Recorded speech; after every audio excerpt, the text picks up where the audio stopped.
اعوذ باللہ من الشیطان الرجیم بسم اللہ الرحمن الرحیم۔ سورۃ الاحقاف، پارہ نمبر 26، رکوع نمبر 4، آیت نمبر 33 سے آج کا سبق ہے۔ اولم یروا ان اللہ الذی، اولم یروا، کیا نہیں دیکھا انہوں نے،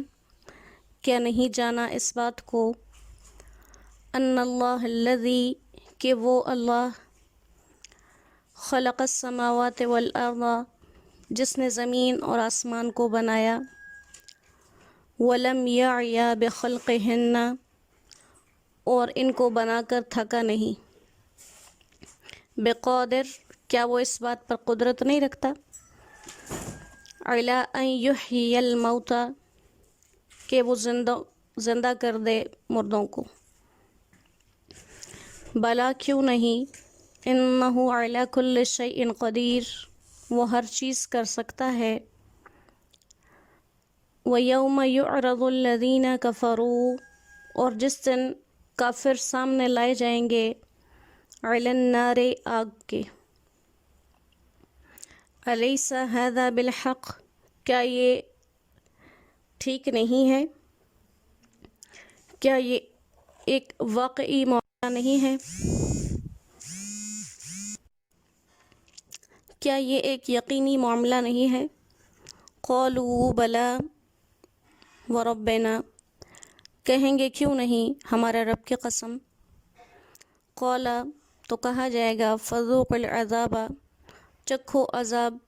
بما کنتم تکفرون، اس سبب سے جو تم انکار کیا کرتے تھے، جو تم منکر ہوتے تھے، فاصبر، پس آپ صبر کیجئے، کما صبر اولو العزم من الرسل، جیسے کہ صبر کیا ہمت والے رسولوں نے،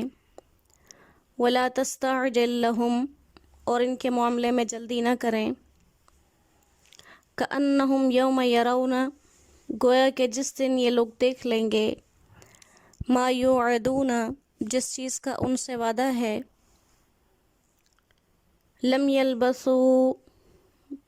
تو جیسے مہلت نہ ملی ہو، الا ساعۃ من نہار، مگر دن کی ایک گھڑی، بلاغ، یہ پہنچا دینا ہے، فہل یہلک الا القوم الفاسقون، تو اب وہی ہلاک ہوں گے جو لوگ نافرمان ہیں۔ صدق اللہ العظیم۔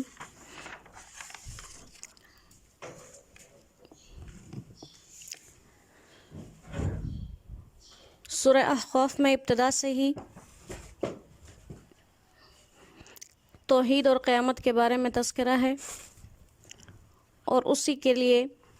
کئی طرح کے مضامین کو ذکر کیا۔ آپ صلی اللہ علیہ وسلم کی نبوت کا بھی ذکر کیا، اس نبوت کو ماننے والوں اور نہ ماننے والوں کا بھی تذکرہ کیا، ماننے والوں کا ٹھکانہ کیا ہے اور نہ ماننے والوں کا ٹھکانہ کیا ہے، اسے بھی وضاحت سے بیان کر دیا۔ پھر آپ صلی اللہ علیہ وسلم کی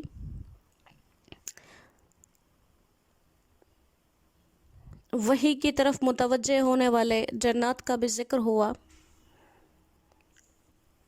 اور وہ جنات کیسے آپ کی بات سن کر پھر اس دین کے داعی بن گئے، دعوت دینے والے بن گئے،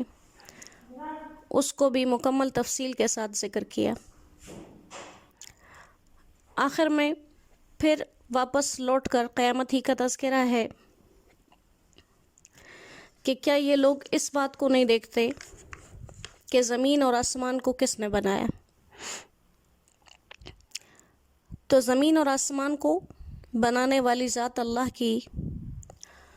اور جب اس نے بنایا ہے تو اس کے بعد وہ تھکا بھی نہیں، اس کو تھکاوٹ بھی نہیں ہوئی، اس کے قبضہ قدرت میں کوئی کمی نہیں آئی، تو جو رب نئے سرے سے بغیر نقشوں کے آسمان اور زمین کو پیدا کرنے پر قادر ہے، وہ اس بات پر تو بدرجہ اولیٰ قدرت رکھتا ہے کہ مردوں کو واپس زندہ کر دے۔ اور یہ قدرت اسے اس لیے حاصل ہے کیونکہ وہ ہر ایک چیز پر قادر ہے۔ آج دنیا میں منکرین قیامت کو، کفار کو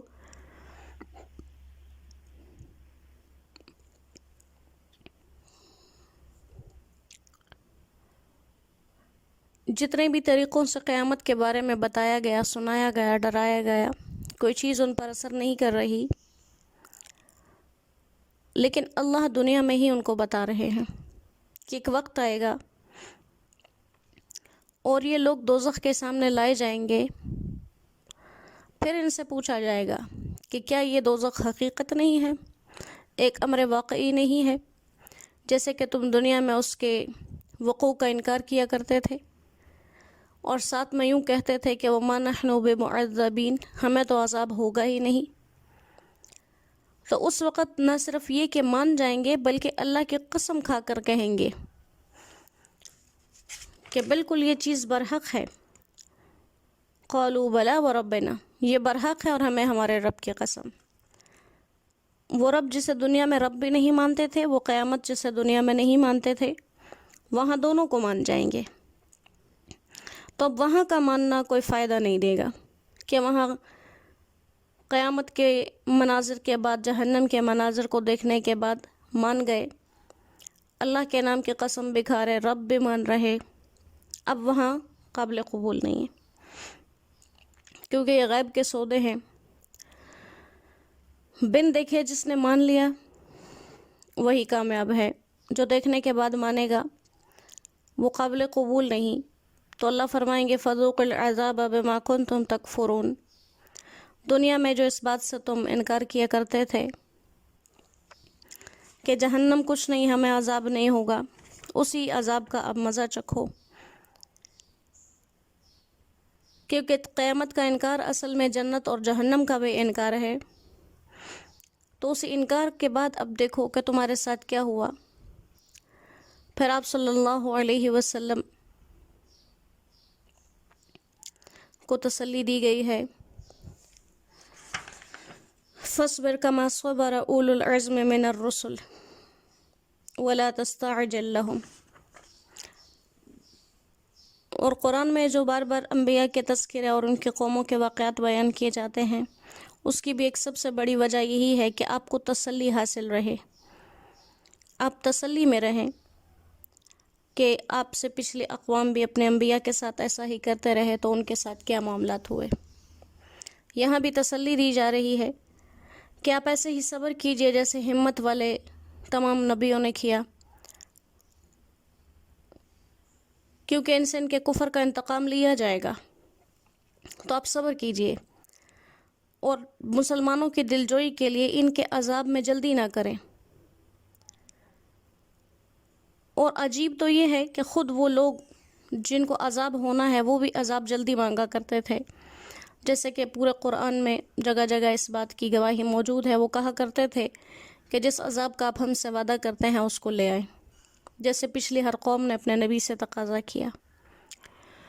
تو جس بندے نے سزا دلوانی ہے اگر وہ سزا میں جلدی کرے تو یہ کوئی عجیب بات نہیں،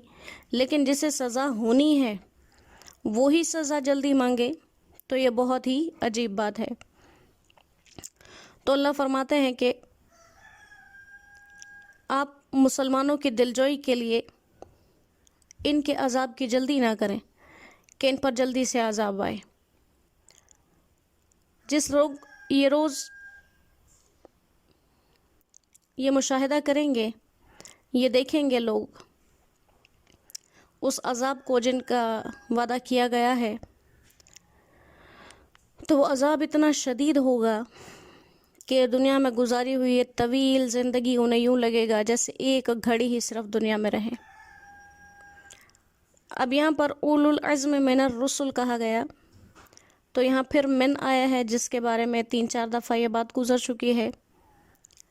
کہ من یا تو بہت سی چیزوں میں سے کسی ایک جز کو بیان کرنے کے لیے آتا ہے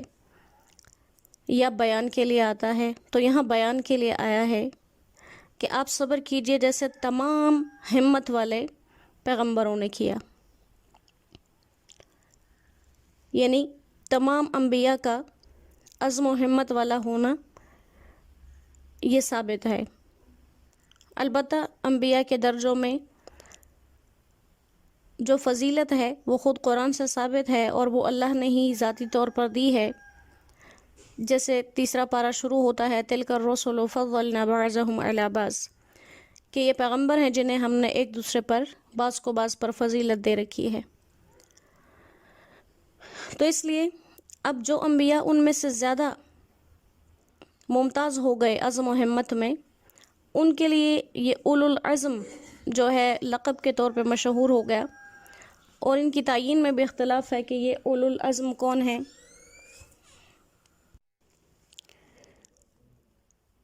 تو جو انبیاء عزم و ہمت میں دوسروں سے زیادہ ممتاز ہوئے، ان کے لیے یہ لقب کے طور پہ مشہور ہوا، اور ان کی تعیین میں اختلاف ہے کہ یہ اولو العزم کا لقب جن کو ملا ہے یہ کون ہے۔ تو اکثر حضرات فرماتے ہیں کہ جن کا تذکرہ سورہ احزاب کی اس آیت میں ہوا ہے، وَإِذْ أَخَذْنَا مِنَ النَّبِيِّينَ مِيثَاقَهُمْ وَمِنْكَ وَمِن نُوحٍ وَإِبْرَاهِيمَ وَمُوسَىٰ وَعِيسَىٰ ابْنِ مریم، آخر تک یہ جتنے انبیاء کا تذکرہ اس آیت میں آیا ہے ان کو اولو العزم پیغمبر کہا جاتا ہے۔ اور جیسے بعض روایات میں آتا ہے کہ پیغمبروں میں سے اولو العزم جو ہیں وہ 313 ہیں۔ بہرحال خصوصیت کے ساتھ یہ ان کا لقب نہیں ہے، خصوصیت کے ساتھ تمام ہی انبیاء جو ہوتے ہیں